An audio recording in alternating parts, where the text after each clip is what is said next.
What is up, guys? Here we have a 5-1 deck profile here. It's a very spicy deck, or maybe you guys don't think so, but what do you think it's a spicy deck? I think it's rather spicy. All right, yeah. So the leader you played was what? I was playing Foxy. Foxy Virus, also be nice. So why this leader, did you think it was like a really good matchup against the meta currently? Yeah, so, I'll confess that I've been a Foxy stan since OP-07 when he first came out. And I will also admit that he wasn't maybe the best leader, and even in the past formats. But in the current format, the way this metagame is looking, a lot of people are playing Doflamingo. And before today, I was between this or Nico Robin. And I said, I anticipate a lot of blue Doflamingo, so let me run it with Foxy this weekend. And that's why I chose Foxy today. Okay. And it's a purple leader, right? It's purple Yes, only? pure purple, 5 life leader. Okay, let's see what it does real quick. What does it do? -3 dawns, and then what? If you have 3 Foxy parts? Yeah, so I can read it off to you guys really quick. It just says, 1 attacking, dawn -3. If you have 3 or more Foxy pirate type characters, select one of your opponent's leaders and or characters, and they do not become active during the next so you slow them refresh. down, basically. Social beam. Yeah, and what's important to remember is that it's always one leader and or character. Okay. It's never going to be stopping or stunning 2 characters. Oh, right? I see. So people get kind of tripped up when they realize that, and they're That's like, why didn't you still stun good. my character? And I'm like, I can't. I can't. It's Only leader one of character. each. Yeah.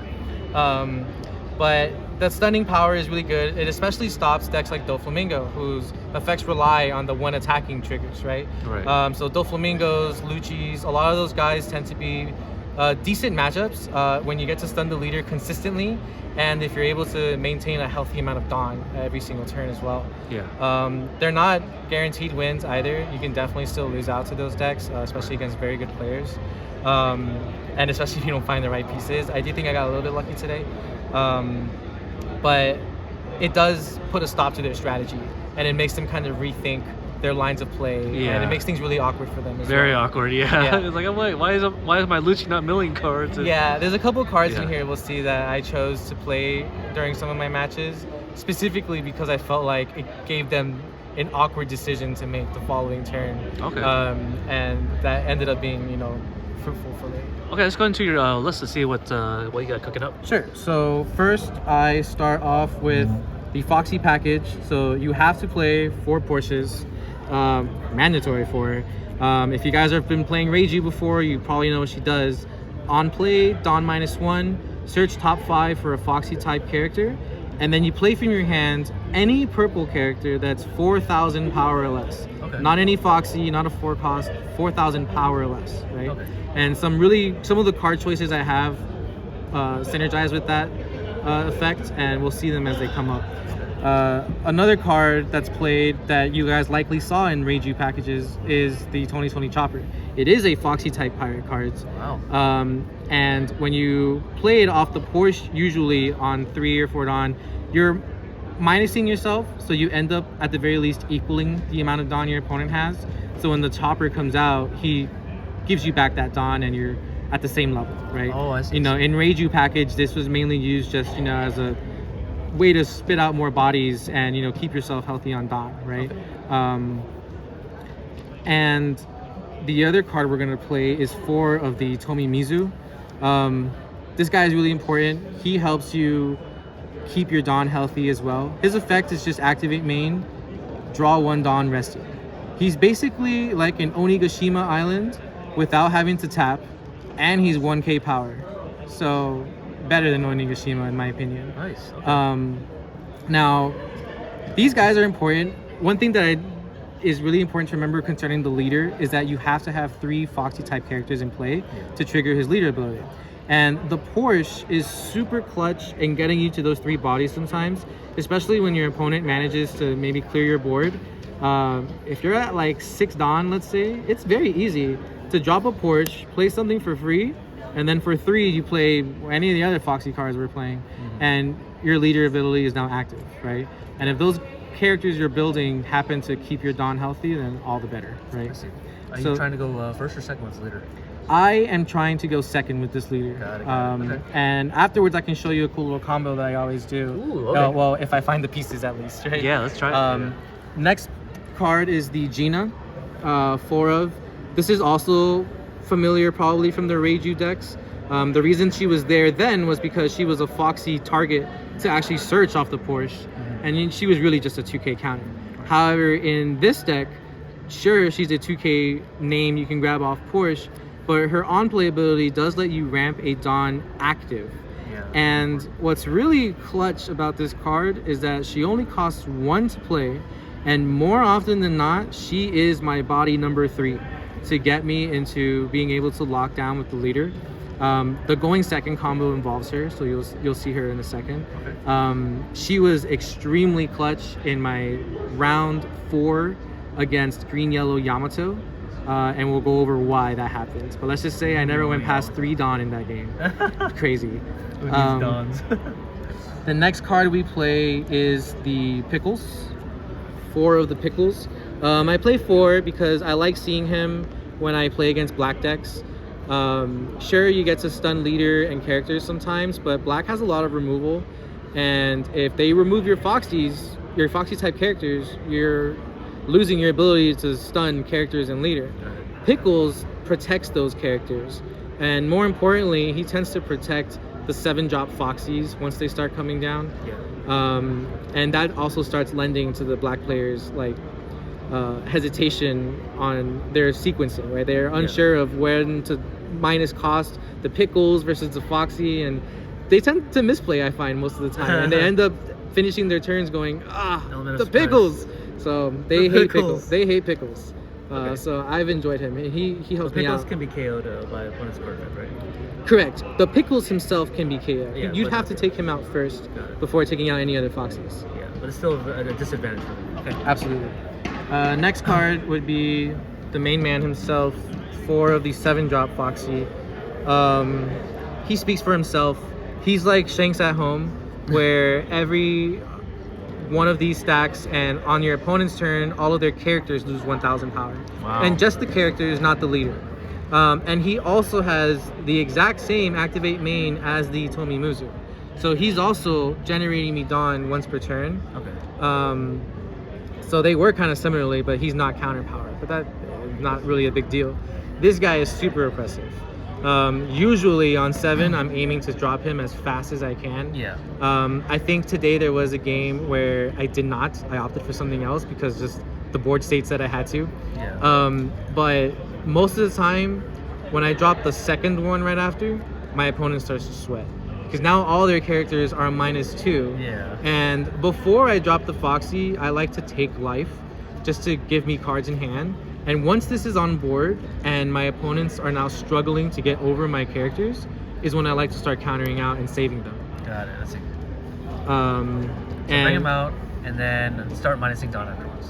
Yes. Start minusing Dawn, and if you're lucky, he's on board at the same time as any Tomi Muzu. Yeah. So even when you Dawn -3, get 1 back, get 1 back, you really only Dawn -1, right? Yes. Once the second one comes back, you're breaking even. On top of all the other pluses you get in this deck, it ends up being Real pretty thing nice. was his double for power, for sure. Definitely, Okay. yeah. So that is the end of the Foxy type characters. Okay. For the other cards I'm playing 4 of the Black Maria.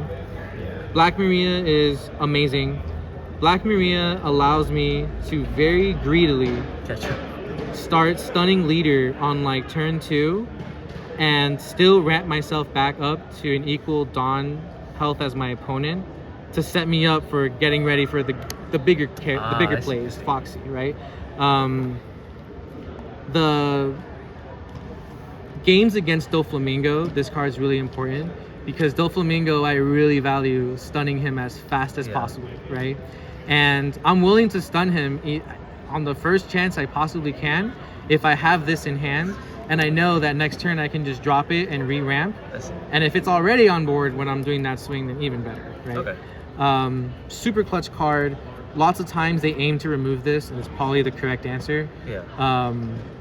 And this is another example, honestly, of a card that's very awkward for my opponent to choose between, because going back to the leader ability, you need to have 3 Foxy type characters. Right. So they have to choose between letting me ramp back Dawn or letting me keep the 3 bodies I need to activate leader ability. So they're torn between, you know, bounce up Porsche or bounce up Black Maria, right? You know, either one kind of feels bad. Black Maria is a 2K counter as well, so Yeah, so it's good for defense. Okay. yeah. Another card that I really enjoyed is the Mr. 2. Now, by the way, I forgot to mention, the Black Maria is less than 4K power. So you can play Black Maria off of the Porsche. You can also play Mr. 2 off of the Porsche because he's only 1K power. And when he's played, you get back that active Dawn, right? So oftentimes when I go second, I'll like to play Porsche and then drop the Mr. 2 to give me that extra active Dawn, and I get to go 7 with leader while setting up 2 bodies. And in matchups like the Plouffe, I value going that 7K swing early because Plouffe wants to keep that life to ramp their Dawn. So if you're either forcing them to pitch cards or make that awkward choice of taking another life early, I enjoy doing that. The Mr. 2 is also just great against some of my worst matchups like Shanks, because once those big boys start coming down, with Rush. Mr. 2 is my big boy. He's what's gonna be able to challenge those characters more often than not, and push per game. And in that vein, my opponents will sometimes choose to remove this instead of a Foxy type character. Nice. Right? You see where we're going with this. Yeah, I can see where you're going with this. Another character that's also played off the Porsche, another 2K counter. I'm playing 3 of the Khalifas. This did come up a couple of times this tournament. When you play her off the Porsche, you're setting her up to just start swinging next turn and draw 2, trash 1, and just keep my hand alive as well, or maybe even just fix it sometimes. You don't always have your pieces. Porsche's your only searcher, right? So, and this is another example along with these two of just something that forces your opponent to go, man, do I want to get rid of the Khalifa, a Foxy Pirate, or a Black Maria? Like, what's more scary? Getting stunned every turn, letting him keep Dawn and doing all these cheesy Dawn minus effects, or letting him draw cards. And then it starts to get really awkward. And I had some pretty nice lines of play, I think, today where I ended turn with the 3 bodies and a Khalifa, and they had to, you know, make some decisions. Okay. Another card that I play that keeps me Dawn healthy, that comes up a lot in testing, but admittedly today, Did not. I don't even think I played him from hand even once, is the 5-drop kid. I do still like this card. He does still allow me to Dawn minus with the Foxy, get 1 back to maybe put a bit more pressure with a Porsche or leader. But more importantly, there are situations where you don't always have, you know, this guy or the Black Maria to keep you healthy, and sometimes the 5-drop kid is just my last leg that's keeping me getting that additional Dawn every turn. I see. Today it didn't come up. I think I was able to find all the other smaller pieces I needed during the day, so I never found myself dropping him for 5. Because usually, I think in this deck, 5 Dawn is a lot. There's a lot of other stuff you can be doing with 5 Dawn. But when it comes up and he's nice. Today it didn't matter, but I don't think I'd move him just yet. I would still keep him in my list. Next card I play is 4 of the blocker Sanji. Just 4 more 2K counters. I'm playing a decent amount of 2K counters. I think 4, 8, Yeah, a lot. 12, 15 2K counters. Did you And got Maria already? yes, I did. Okay. Yeah. And the reason I really like just Sanji is, I mean, 1, he's a blocker. Yeah. Chopper is my only other blocker along with the kid. But because of all the Dawn minus I do frequently, there's many turns where after using leader ability, you have 2 less. So you can drop the Sanji for 3, and I don't think I ever play him for 6 actually. I only play him for 3 or counter 2K with him. As you said, yeah. Yeah. And it comes up a decent amount, and I love playing him just to establish extra pressure. There was a game today where I was able to win because I chose to play him the turn prior, and he became a 7K swing with 1 Dawn commitment only, right? So super valuable. I really like playing him. Next, I'm playing new cards to OP-09, 2 of the Sanji that has Rush. Yep. This came up a couple times. I really enjoy it. Between playing Foxy and Sanji on curve, I tend to go Foxy. Yeah. You know, for one reason, he's Uncounterable. no counter power, right? So it just makes sense. Yeah. Sanji being rushed tends to be there to just allow me to push for games sometimes. Right. The tap ability is also super useful in this deck, for sure. and that's actually how I was able to get one of my games today. I believe it was against the last Dofi in round 6, because he set up some bodies, but I was able to play the Sanji, tap his 4-drop crocodile, and then just swing face while stunning him with leader. And I had, I think, 2 life at the moment, so I wasn't worried about losing. You know, as long as I was able to negate one of his characters from attacking, I was in a position where I can just start applying pressure. Yeah. That's right. And I only play 2 because, again, I usually play the Foxy anyway.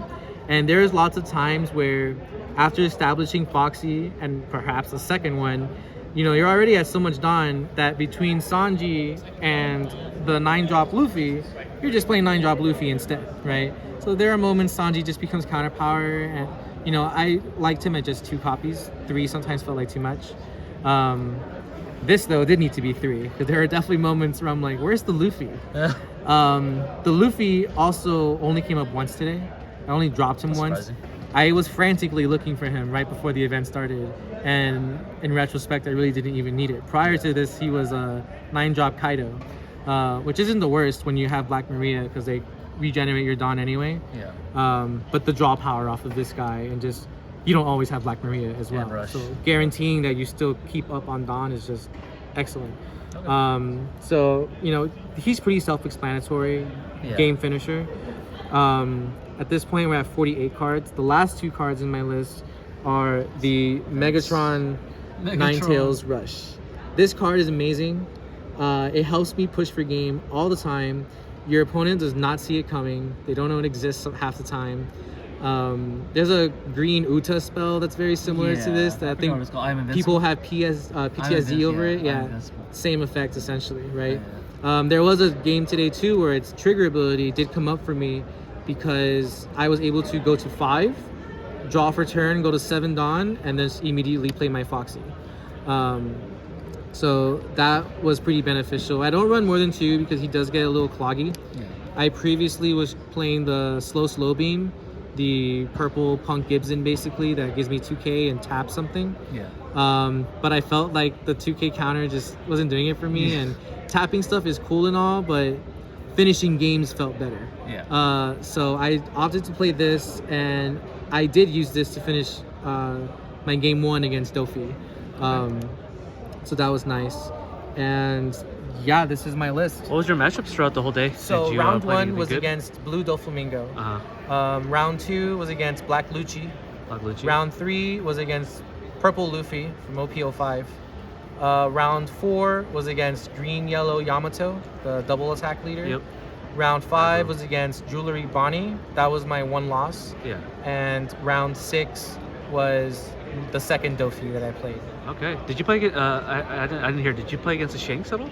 I dodged Shanks Oh, today. nice. Okay. And that's part of my luck today as well, because Yeah. I think Shanks is a harder matchup for me, for Yeah. sure. I don't even know if it's 50-50. It might be more in their favor. Yeah, we'll have to look at the stats on that one. Yeah, it's pretty hard. It's not a fun time. And the same goes for Blackbeard. It's not the easiest matchup. Yeah. But when I was coming in here today and I was between Robin or Foxy, I said, you know what? I think I'm going to see more Dofis today. Yeah. Even versus the Shanks and the Blackbeards, right? Yeah, So, good call. So I said, you know what? Let's go with the Foxy. Let's just do it. I was also missing cards from my Robin deck anyway. Oh, no. So I had to settle for That's this. right. That's for regardless. tomorrow's deck. Yeah, maybe. Well, who knows? This did well today, so keep the ball rolling. Hey, it was great having you on the channel for the first Thank time, you. and you are the first guy to play Foxy Pirates and doing pretty well in the side events. 256 players, right? Yeah, it was 256. Yeah, points. a lot of players, and you were able to clutch it out with only 1 loss. So it's got to And have some potential, right? My 1 loss ended up being undefeated as well. There you go. So Yeah. he was a skillful player, is what you're saying. Yeah. Yeah, yes. He definitely made me feel bad after, for sure. Yes. I think Bonnie in particular, when I think of like all my matchups and testing, Yeah. I think Bonnie probably has to be like the hardest leader to play against actually. Okay. Because that leader says tap my leader Yeah. when I swing, effectively meaning I am forced to swing first with my With the Foxy. leader first, yeah. And usually I'd like to use my Dawn elsewhere first, Right. maybe swing with a Porsche or something, before I swing with leader and then Dawn minus those away, right? Yeah. So it really makes my lines of play really awkward. Yeah. But even more so than the leader ability, that's not the worst. It's the 10 drop Dofi. is. Once those start coming down, the first one is scary. Once the second second one one's comes over. down, I lost. It's, Yeah, over. it's over. If I can't stun you again and again, Yeah. then stunning Foxy's just you. mono purple. All right. Well, it was nice having you on the channel, and I hope to see you more in the future. Thanks for having me. Yeah. Thank you.